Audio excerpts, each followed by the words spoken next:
பேசும் நேரம். Connecting you with medical experts. நம்ம ரொம்ப காமனாவே பார்த்திருப்போம். ஒரு மூவி சீன்லயோ இல்ல ஒரு ஹாஸ்பிட்டல்லயோ லேபர் வார்ட் வெளிய ஒரு ஃபேமிலி மெம்பர்ஸ் ரொம்ப பதட்டமாவே நிப்பாங்க. அந்த பதட்டம் எது வரைக்கும் நீடிச்சிருக்கும் அப்படின்னா, ஒரு குழந்தைய ஒரு நர்ஸோ இல்ல ஒரு டாக்டரோ அவங்க கையில குடுக்குற வரைக்கும் தான். அப்படிப்பட்ட நிம்மதியையும் சந்தோஷத்தையும் ஒரு ஃபேமிலிக்கு குடுக்குறது ஒரு குழந்தைங்க தான். ஆனா இந்த காலத்துல யங் மதர்ஸ்க்கு அவங்க குழந்தைங்களுக்கு வர ஃபீவரையோ இன்ஃபெக்ஷனையோ யார்கிட்ட போய் கேட்கறது அப்படின்ட்டு சரியா தெரியல.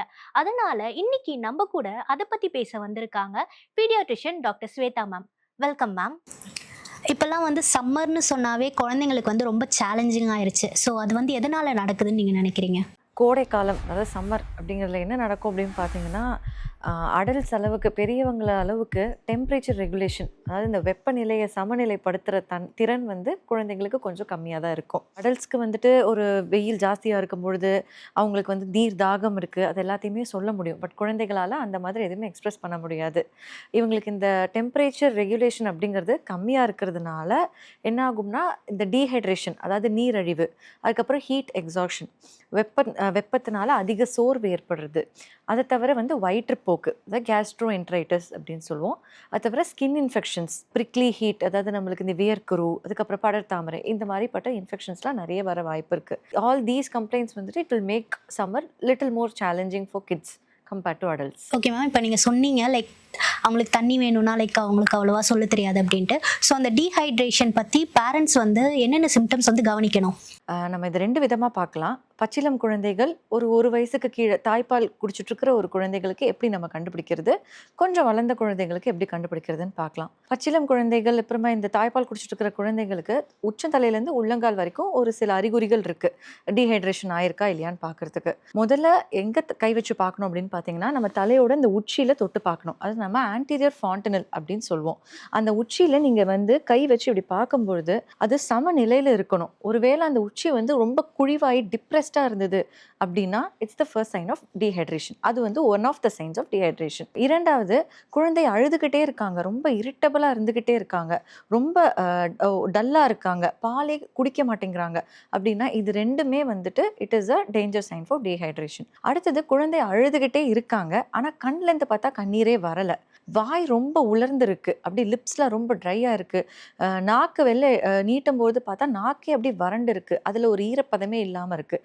இதெல்லாமே சைன்ஸ் ஆஃப் டீஹைட்ரேஷன். இதை தவிர பொதுவாக ஒரு 10 தடவை யூரின் போகிற ஒரு குழந்தை அன்றைக்கி மொத்தமாகவே ஒரு 2-3 தடவை தான் யூரின் போயிருக்காங்க, இல்லை ஒரு 6லேருந்து 8 மணி நேரம் ஆயிடுச்சு ஆனால் ஒரு வாட்டி கூட இன்னும் யூரினே போகல, இந்த மாதிரி இருந்ததுன்னா இதெல்லாம் சைன்ஸ் ஆஃப் டீஹைட்ரேஷன். வளர்ந்த குழந்தைக்கு நம்ம எப்படி கண்டுபிடிக்கலாம் அப்படின்னு பார்த்தீங்கன்னா, தாகம் அதிகமாகிட்டு அவங்க பிஹேவியர்லாம் கொஞ்சம் இரிட்டபிளாக மாறுறாங்க, ரொம்ப கத்துறாங்க, தண்ணி அதிகமாக ரொம்ப வேகமாக குடிக்கிறாங்க, இந்த மாதிரி இருந்ததுன்னா அவங்களுக்கு கொஞ்சம் டீஹைட்ரேஷன் இருக்கிறதுக்கு வாய்ப்பு இருக்குது.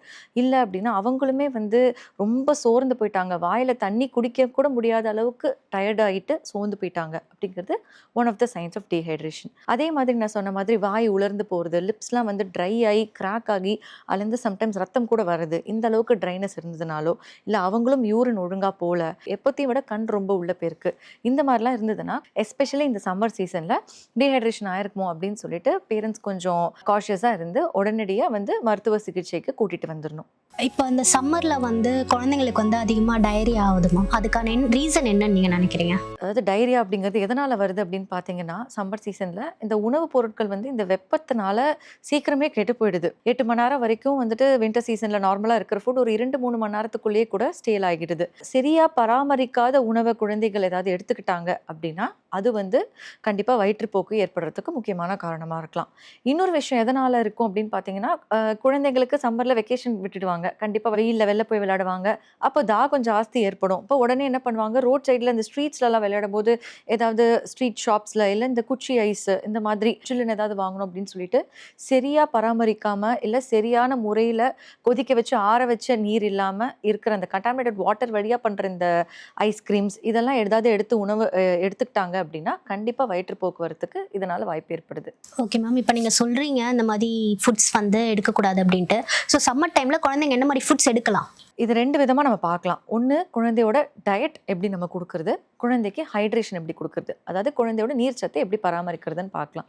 ஃபர்ஸ்ட்டு ஹைட்ரேஷன் எப்படி ஃபஸ்ட்டு நம்ம யோசிக்கணும் அப்படின்னு பார்த்தீங்கன்னா, குழந்தை தண்ணி தாகம் எடுக்குது, தண்ணி வேணும் அப்படின்னு கேட்டால் தான் கொடுக்கணும்னு கிடையாது.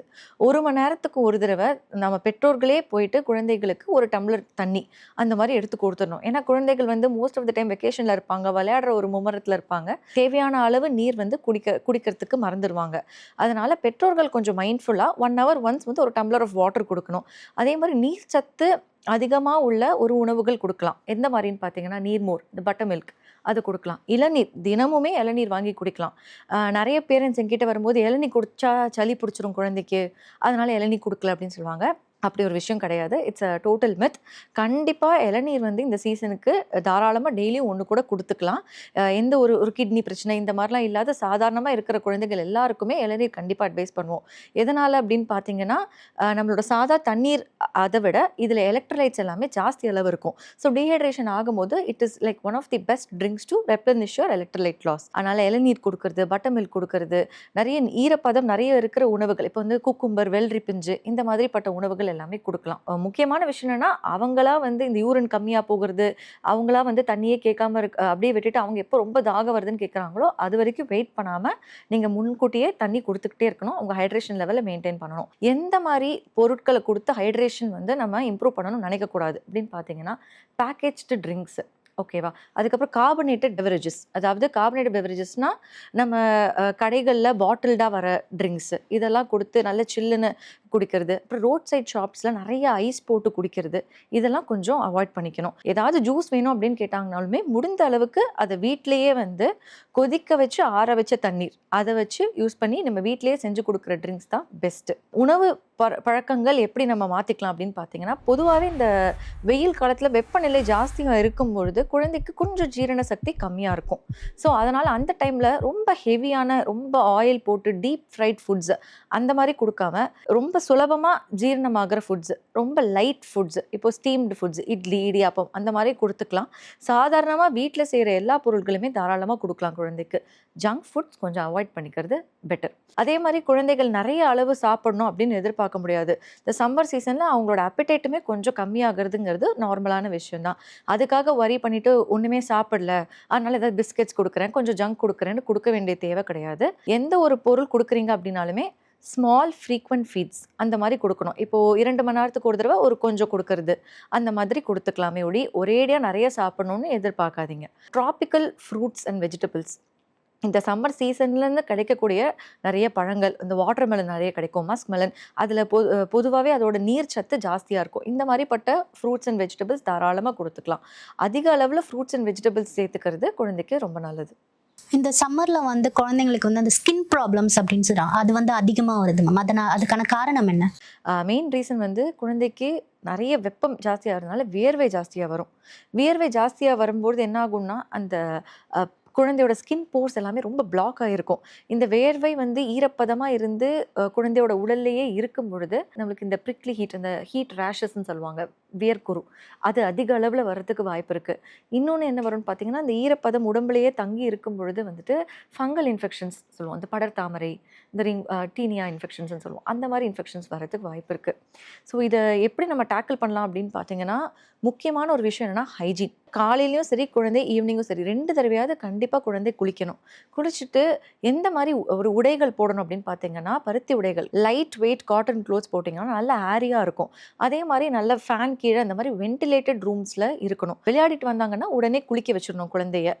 இந்த மாதிரி மெயின்டைன் பண்ணிக்கலாம். முக்கியமான ஒரு விஷயம் நான் என்ன சொல்ல விருப்பப்படுறேன்னா, நிறைய பெற்றோர்கள் வந்து குழந்தைக்கு ரொம்ப வேர்க்கக்கூடாது அப்படிங்கிறதுக்காக அந்த டால்கம் பவுடர்ஸ் அதை நிறைய போடுவாங்க. சம்மர் சீசனில் பார்த்தீங்கன்னா கழுத்தில், அக்கிளில், இந்த மாதிரி இடங்கள்ல எங்கெல்லாம் வந்து வேர்வை நிறைய இடத்துல பிளாக் ஆகிருக்க முடியுமோ அங்கெல்லாம் வந்து இந்த டால்கம் பவுடர்ஸ் எக்கச்சக்கமாக போடுவாங்க. அது வந்து கண்டிப்பாக அவாய்ட் பண்ண வேண்டிய ஒரு ப்ராக்டிஸ். எதனாலன்னு பார்த்தீங்கன்னா, இந்த பவுடர்ஸ், அந்த துகில்களை வந்து குழந்தைகள் இன்ஹேல் பண்ணுவாங்க, அது ஒரு பாசிபிலிட்டி. இன்னொன்று, இந்த டால்கம் பவுடரோட அந்த அதுவே போயிட்டு நம்மளோட ஸ்கின்னோட போர்ஸை பிளாக் பண்ணிடும். ஸோ அதனாலவே கூட வேர்வை வெளில வராமல் ஹீட் ரேஷ் எக்ஸாசர்பேட் ஆகும், அதாவது அதிகமாகிறதுக்கு உண்டான வாய்ப்பு இருக்குது.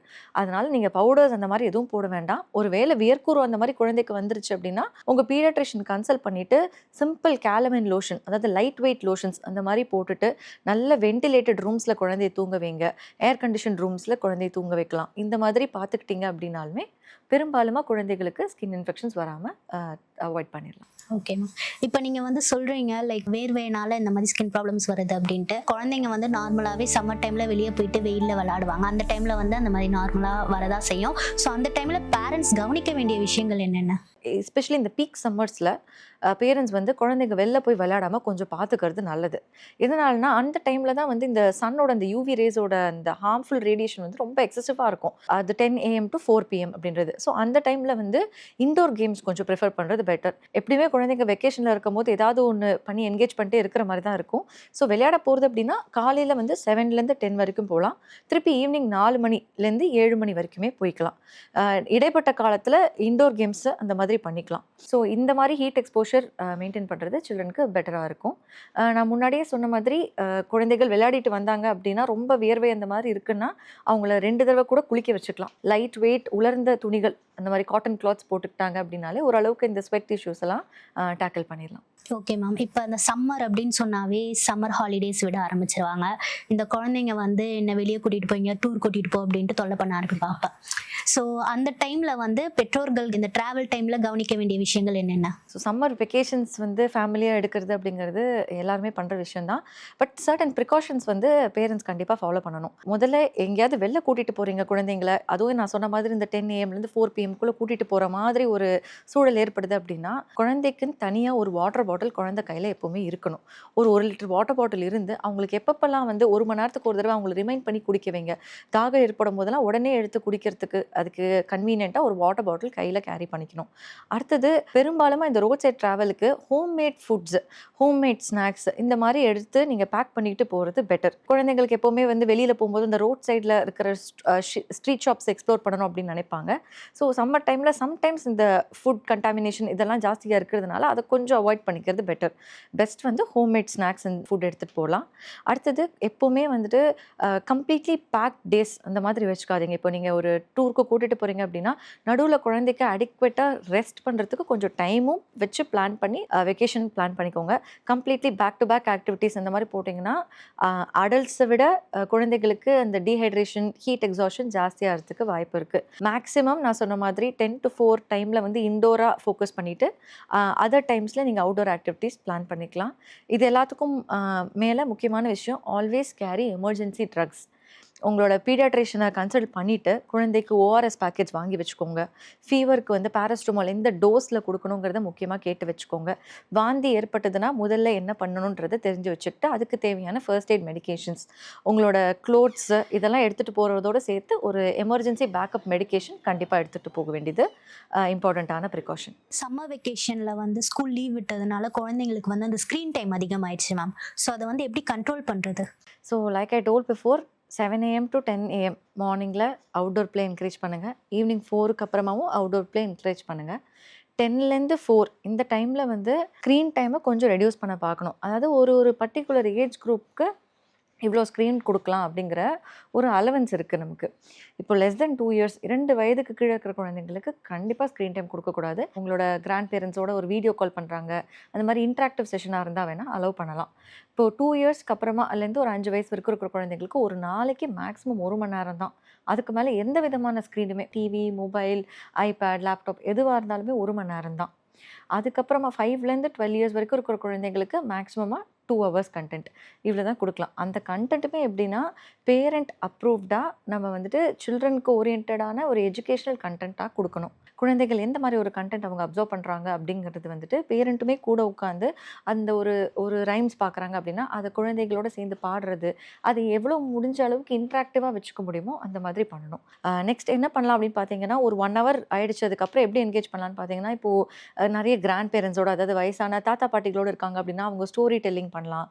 நிறைய போர்ட் கேம்ஸ் வச்சு என்கேஜ் பண்ணிக்கலாம். குழந்தைகளுக்கு இந்த கிரியேட்டிவாக ஆன்லைனில் கிளாஸஸ் இருக்கும், கிரியேட்டிவ் கிளாஸஸ், ஃபோனிக்ஸ் கிளாஸஸ், இந்த மாதிரி நிறைய கிளாஸஸில் என்கேஜ் பண்ணலாம். பண்ணலாம். சம்மர் கேம்ப்ஸில் வந்துட்டு ஒரு 2-3 ஹவர்ஸ் அங்கே வந்து மல்டிபிள் சில்ட்ரனோட போயிட்டு ஒரு ஒரு சேர்ந்து கலெக்டிவாக ஏதாவது ஒரு ஆக்டிவிட்டீஸ் பண்ணலாம்.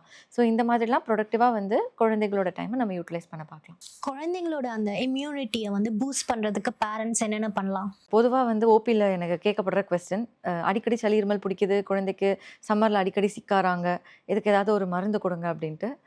ஆனால் குழந்தைகளோட இம்யூனிட்டி, அதாவது எதிர்ப்பு சக்தியை வந்து இம்ப்ரூவ் பண்ணுறதுக்கு எந்த ஒரு டானிக் சிறப்பு எதாலையுமே ஒன்றுமே பண்ண முடியாது. குழந்தைகளுக்கு உண்மையாகவே எதிர்ப்பு சக்தி எப்படி இம்ப்ரூவ் ஆகும் அப்படின்னு பார்த்தீங்கன்னா, குழந்தைக்கு ஒரு நல்ல உணவு, பேலன்ஸ்டு மீல், அதாவது ஒரு carbohydrate proportion, fat proportion, protein, fibre எல்லாமே கரெக்டான அளவு கிடைக்கிற ஒரு balanced proportionate meal all times of the day மேக்ஸிமமாக எவ்வளோ கொடுக்க முடியுமோ பேலன்ஸ்டு மீலாக கொடுக்கணும். அடுத்த இன்னொரு விஷயம் ஹைட்ரேஷன். நான் முன்னாடியே சொன்ன மாதிரி குழந்தைகளுக்கு போதுமான அளவு தண்ணீர் மற்றும் நீர் சார்ந்த உணவுகள் கொடுக்கறது. இன்னொன்று ஸ்லீப். குழந்தைங்க வெக்கேஷன் அப்படிங்கிறதுனால அவங்களோட ஸ்லீப் சைக்கிளே டிஸ்டர்ப்ட் ஆயிரும். எஸ்பெஷலி ஒரு மோர் தென் 5 இயர்ஸ் ஆஃப் ஏஜ் இருக்கிற குழந்தைங்க ஏதாவது கேம்ஸ் விளையாடிட்டு இருப்பாங்க, இல்லை லேட் நைட் உட்காந்து ஏதாவது மூவி பார்ப்பாங்க. அதெல்லாம் கண்டிப்பாக அலோவ் பண்ணக்கூடாது. குழந்தைக்கு கண்டிப்பாக வந்து ஒரு அட்லீஸ்ட் ஒரு 10 to 12 hours ஆஃப் ஸ்லீப் அப்படிங்கிறது வந்து it is very important for their cognitive development also. இது 3 ரெகுலர் பேசிஸில் நீங்கள் கரெக்டாக பண்ணிட்டு வந்தீங்க அப்படின்னாலே குழந்தைக்கு ஸ்லோ அண்ட் ஸ்டெடியாக இம்யூனிட்டி டெவலப் ஆகிடும். இது வரைக்கும் நான் கேட்ட எல்லா கேள்விக்கும் ரொம்பவே அழகா எல்லாருக்கும் புரியுற மாதிரி ரொம்ப தெளிவா பதில் சொன்னீங்க ma'am. Thank you so much. Thank you for having me. Thank you. இது வரைக்கும் மேம் கொடுத்த இன்ஃபர்மேஷன் எல்லாருக்கும் யூஸ்ஃபுல்லா இருக்கும்னு நம்புறேன். நான் உங்க மஹிமா. இது உங்கள் வானவில் டிவியின் பென்ஸ் 360 வழங்கும் பேசும் நேரம்.